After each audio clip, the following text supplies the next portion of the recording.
రెండవ విడత తెలంగాణ పంచాయతీ ఎన్నికల్లో కాంగ్రెస్ జోరు చూపిస్తోంది. రెండో దశలో 82% పోలింగ్ నమోదైంది. 27 జిల్లాల్లో మెజారిటీ సీట్లు హస్తగతం చేసుకుంది. ఏకగ్రీవతతో కలిసి 2297 పంచాయతీల్లో కాంగ్రెస్ బలపరిచిన అభ్యర్థులు విజయం సాధించారు. 1191 స్థానాల్లో బీఆర్ఎస్ గెలుపొందింది. 257 చోట్ల బీజేపీ, 578 చోట్ల స్వతంత్ర అభ్యర్థులు విజయం సాధించారు.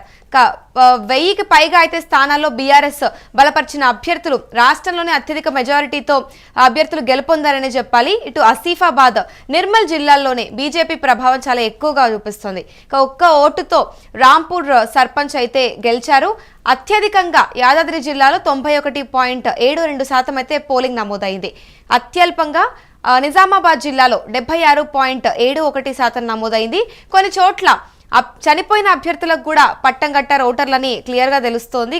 ఇదే అంశంపై పూర్తి సమాచారం మా ప్రతినిధి సతీష్ అందిస్తారు. చెప్పండి సతీష్, ఇప్పుడు ఇక్కడ రెండో విడత పంచాయతీ ఎన్నికల్లో కాంగ్రెస్ మంచి జోరుగా కనిపిస్తుందని చెప్పాలి. దీనిపై మీ దగ్గర ఉన్న అప్డేట్స్ ఏంటి? రామూల్య ఎట్టకేలకు రెండవ విడత ఎలక్షన్ సంపూర్ణంగా ముగిసింది. రిజల్ట్ కూడా వస్తున్నాయి. క్షేత్రస్థాయిలో కూడా సర్పంచ్ సంబంధించి మొదటి విడతలో ఎలాగైతే 2700 స్థానాలు కైవసం చేస్తున్న కాంగ్రెస్ రెండో విడతలో కూడా దాదాపు 2236 స్థానాలను కైవసం చేసుకుంది. దీనికి సంబంధించి ఒకవైపు అంటే నిన్న నైట్ దాకా రాత్రి 11-12 గంటల వరకు కూడా వెలువడాయి స్థానాలు. సో ఏకంగా కాంగ్రెస్ వచ్చేసి మొత్తం 1964 సర్పంచ్ అభ్యర్థులు గెలిచారు. సో బీఆర్ఎస్ వచ్చి 1175 మంది బీఆర్ఎస్ నుంచి గెలిచారు. బీజేపీ నుంచి 255 మంది గెలిచారు. ఇతరులు 540 మంది గెలిచారు. దీనికి ముందే ఏకగ్రీవంగా ఇప్పటికే కాంగ్రెస్ నుంచి 272 మంది ఏకగ్రీవంగా అయ్యారు. బీఆర్ఎస్ నుంచి 32 మంది ఏకగ్రీవంగా అయ్యారు. బీజేపీ నుంచి కూడా 13 మంది అయ్యారు. ఇతరులు అంటే వేరే వాళ్ళు ఇండిపెండెంట్ క్యాండిడేట్స్ 81 మంది అయ్యారు. మొత్తంగా చూస్తే రిజల్ట్ ఇలా ఉంది. ఏదేమైనప్పటికీ కాంగ్రెస్ ముందంజలో ఉంది సర్పంచ్ అభ్యర్థుల్లో ముందు స్థాయి నుంచి కూడా. ఎందుకంటే ప్రభుత్వం అధికారంలో ఉంది. అధికారం ఉన్నప్పుడు అధికార బలం ఉంటుంది. నిధులు కావాలంటే సర్పంచ్లు నిధులు కావాలంటే ఊరు డెవలప్మెంట్ కావాలంటే ఏదైతే అధికారానికే ఓటేయాలనేది ప్రజల్లో ముందు నుంచే ఉంటది. కానీ ముఖ్యంగా ఎమ్మెల్యేలకు, ఎంపీలకు, ముఖ్యంగా మొత్తం సీఎం రేవంత్ రెడ్డితో సహా అందరికీ కూడా మెయిన్ ఏదైతే సీట్లు ఉన్నాయో ఏదైతే మహబూబ్ నగర్ కావచ్చు, మహబూబాద్ కావచ్చు, పొంగులేటి అడ్డా కావచ్చు, ఇవన్నీ కూడా ముఖ్యంగా బీఆర్ఎస్ కావాలని కొట్టడం అంటే దీనికి సంబంధించి చాలా ప్రతిష్టాత్మకంగా మెయిన్ క్యాండిడేట్లను మనం ఓడించగలిగితే సొంత విలేజ్ లో, ఎమ్మెల్యేల సొంత విలేజ్ లో, ఎంపీల సొంత విలేజ్ లో, సో కీలకంగా ఉన్న నేతల సొంత విలేజ్ లో ఒకవేళ మనం సర్పంచ్ అభ్యర్థులను గెలిస్తే ప్రతిపక్షంగా మనం నిలదొక్కగలుగుతాం. ప్రతిపక్షంగా వాళ్ళని ప్రశ్నించడానికి హక్కు ఉంటుంది. సో వాళ్ళని విమర్శించడానికి కూడా హక్కు ఉంటుంది అని చెప్పేసి ప్రతిష్టాత్మకంగా చేసుకుని బీఆర్ఎస్ కూడా కాంగ్రెస్ కు ధీటుగా ఏమాత్రం వెనుకబడకుండా కూడా ముందుకెళ్ళిందని చెప్పుకోవచ్చు. ముఖ్యంగా సతీష్, ఇప్పుడు చూస్తే ఇక్కడ 1191 స్థానాల్లో బీఆర్ఎస్ గెలిచిందని చెప్తూ ఉన్నారు. మరి ఇప్పుడు ఇది ఇంకా పార్టీ స్ట్రాంగ్ గా ఉంది అనడానికి సంకేతం అంటారా? డెఫినెట్ గా బీఆర్ఎస్ క్యాడర్ ఉంది విలేజ్ లో. ఎందుకంటే గవర్నమెంట్ ఏదైతే గవర్నమెంట్ ఉంటుందో ఆ గవర్నమెంట్ కి ఎక్కువ స్థానాలు వచ్చే అవకాశం ఉంటుంది.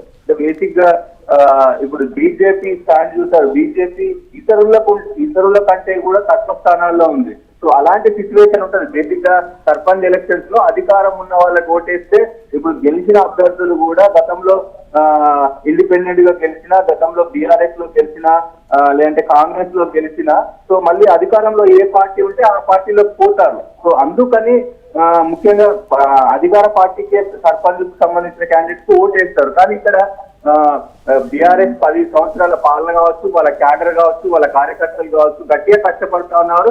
పార్టీ ఇప్పటికే చాలా ప్రతిష్టాత్మకంగా తీసుకుంది అని కూడా తెలుస్తా ఉంది. ఈ నేపథ్యంలోనే దాదాపు ఫస్ట్ విడతలో, సెకండ్ విడతలో కలిపి దాదాపు 3,000 దగ్గరికి చేరువలో ఉన్నారు సర్పంచ్ క్యాండిడేట్స్. ఇతరులు కూడా ఇండిపెండెంట్ క్యాండిడేట్లు కూడా ఒక 1000 పైన ఇండిపెండెంట్ క్యాండిడేట్లు ఉన్నారు. సో మొత్తానికి కాంగ్రెస్ బీఆర్ఎస్ అయితే మంచిగా ముందుకెళ్తుందని చెప్పుకోవచ్చు. అంటే ప్రతిపక్ష స్థానాన్ని కోల్పోకుండా తన పని తను చేస్తుంది అని చెప్పుకోవచ్చు. ముఖ్యంగా మరి ఇప్పుడు ఇక్కడ చూస్తే ఇక్కడ కొన్ని చోట్ల చనిపోయిన అభ్యర్థులకు కూడా ఓట్లు పడ్డాయని తెలుస్తోంది. మరి ఇప్పుడు ఇది ఎన్నికల అవగాహన లోపం అంటారా లేదా నిర్లక్ష్యం అంటారా, ఏంటిది అసలు ఎలా చూడాలి? అదే ముఖ్యంగా సానుభూతి అనేది ఒకటి ఉంటుంది అమూల్య. దీనికి సంబంధించి అదే చనిపోయిన వ్యక్తికి మనం ఏ రకంగా ఆయనకి ఇది చేస్తామనేది ఊర్లో సింపతి అనేది ఉంటుంది. ఆ సింపతి ఓట్స్ తోనే చనిపోయిన వాళ్ళు కావచ్చు, విమర్శలకి ఇదైన వాళ్ళు కావచ్చు, వీళ్ళందరూ కూడా గెలుస్తూ ఉంటారు. ముఖ్యంగా దీన్ని వేరే యాంగిల్ చూసినప్పుడు ఊర్లో ముఖ్యంగా సానుభూతి అనేది కంపల్సరీ ఉంటది. సో అయ్యో పాపం అని అంటారు కాబట్టి సో ముఖ్యంగా గెలిచిన వాళ్ళు ఎట్లాగో వాళ్ళ తరపు సంబంధికులు ఉంటారు కాబట్టి ఆయన ఓటేసి గెలిపేయాలి, ఆయన రుణం ఇలా తీసుకోవాలి ఊరికంటూ కూడా ఊర్లో అనుకుంటా ఉంటారు. దీనికి పెద్ద ఇది చేయాల్సిన అవసరం లేదు. ముఖ్యంగా పొంగులేటి ఖమ్మం జిల్లా తిరుమలపాలెంలో మండలం తద్దువాగు తాండాలో బీఆర్ఎస్ సర్పంచ్ అభ్యర్థి ఆర్మీ రవి 133 ఓట్ల మెజార్టీతో గెలిచాడు. పొంగులేటికి ఇది పెద్ద షాక్ అని చెప్పుకోవచ్చు అమూల్య. అలాగే దేవరకద్ర కాంగ్రెస్ ఎమ్మెల్యే మహబూబ్ నగర్ జిల్లాలో అధికార పార్టీకి అందరూ షాక్ ఇచ్చారు. దేవరకద్ర మధుసూదన్ రెడ్డి సొంత గ్రామంలో చింతలకుంట మండలం దామన్నపూర్ బీఆర్ఎస్ పార్టీ అభ్యర్థి ఘన విజయం సాధించారు. 110 ఓట్లతో ఆయన గెలుపొందారు. సో పెద్ద ఎత్తున ఒకవైపు ఇలా అంటే సొంత ఎమ్మెల్యేలు ఎంపీల విలేజ్లలో గెలవడం, బీఆర్ఎస్ వాళ్ళు ఒక్కొక్కరు మరీ సెలబ్రేషన్స్ వాళ్ళని డామినేట్ చేసేలాగా సెలబ్రేషన్స్ చేసుకుంటున్నారు. ఇంకోవైపు పాలకుర్తి నియోజకవర్గం ఎమ్మెల్యే యశస్విని రెడ్డి సొంత గ్రామంలో కూడా ఇదే పరిస్థితి ఉంది. 82 ఓట్లతో కాంగ్రెస్ రెబల్ అభ్యర్థి ధర్మారావు మహేందర్ గెలిచారు. సో ఇట్లా ముఖ్యంగా ఇట్లా చిన్న చిన్న ఘటనలే కాదు, దాదాపు మెయిన్ మంత్రులంతా కూడా ఎమ్మెల్యేలంతా కూడా అందరూ అన్ని సంబంధించి ఉమ్మడి వరంగల్ కావచ్చు, ఏదైతే భువనగిరి కావచ్చు, నల్గొండ కావచ్చు, యాదాద్రి భువనగిరి కావచ్చు, మొత్తం కూడా మెయిన్ గా ఉన్నటువంటి ఇప్పుడు ఉమ్మడి నల్గొండ తీసుకుంటే కోమటిరెడ్డి ఉన్నారు, కోమటిరెడ్డి రాజగోపాల్ రెడ్డి ఉన్నారు, ఉత్తమ్ కుమార్ రెడ్డి ఉన్నారు, ప్రభుత్వాలకు వీళ్ళు ఐలే ఉన్నారు. ఇక్కడ మెజారిటీ స్థానాలు కాంగ్రెస్ వచ్చినప్పటికీ వాళ్ళ మంత్రులు ఎమ్మెల్యేల సొంత గ్రామాల్లో వీళ్ళకి షాక్ కలిగిందని చెప్పుకోవచ్చు Amulya. Right, thank you Satish. ఇటు చూసుకుంటే రెండవ విడత తెలంగాణ పంచాయతీ ఎన్నికల్లో కాంగ్రెస్ జోరు చూపిస్తుంది. రెండో దశలో 22% పోలింగ్ అయితే నమోదైంది.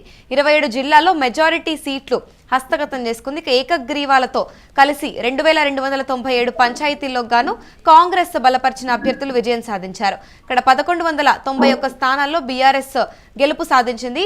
257 చోట్ల బీజేపీ మరియు 578 చోట్ల స్వతంత్ర అభ్యర్థులు విజయం సాధించారు. 1000కి పైగా స్థానాల్లో బీఆర్ఎస్ బలపరిచిన అభ్యర్థులు రాష్ట్రంలోనే అత్యధిక మెజారిటీతో బీఆర్ఎస్ అభ్యర్థి గెలుపొందారని చెప్పాలి. ఇటు ఆసిఫాబాద్ మరియు నిర్మల్ జిల్లాలో చూస్తే బీజేపీ ప్రభావం బాగానే ఉందని చెప్పాలి. ఇక ఒక్క ఓటుతో రాంపూర్ సర్పంచ్ అయితే గెలిచారు. అత్యధికంగా యాదాద్రి జిల్లాలో 91.72% పోలింగ్ నమోదైంది. అత్యల్పంగా చూసుకుంటే నిజామాబాద్ జిల్లాలో 76.71% నమోదైంది. కొన్ని చోట్ల చనిపోయిన అభ్యర్థులకు కూడా ఓట్లు పడ్డాయి అంటూ కూడా తెలుస్తోంది.